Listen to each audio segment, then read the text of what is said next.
والله نحن الواحد كان شاف سكران يشوف نفسه يا زول اعوذ بالله من السكاره. مره نصحنا واحد في الحفله، والله زول ادبنا ادب نعمل عرفنا حاجه. انا معي واحد قال لي اسمع زول السكران ده زول كبير نقدم له نصيحه، انا ببدا الايه وبلخبطها وانت خش في النصيحه. قام هو راكب قدامنا طوالي قال لي يا اخي ان ربنا مش قال انما الخمر والانصاب وقام قال لي كده.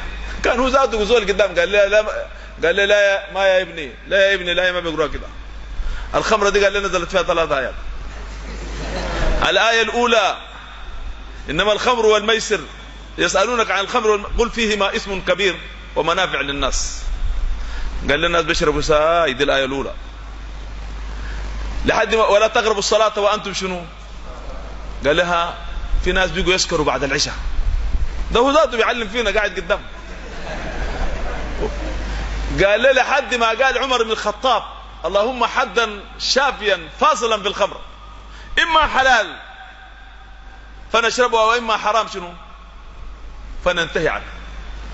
قال لحد ما جات ينتهون. قال ناس عمر بن الخطاب وناس منو والصحابة وناس التمام تمام قالوا انتهينا، لكن ناس نحن لسه. قام أخونا ذاك زعل منه قال لي يا زول مدمن الخمر كعابد وثن وتموت يوم القيامة.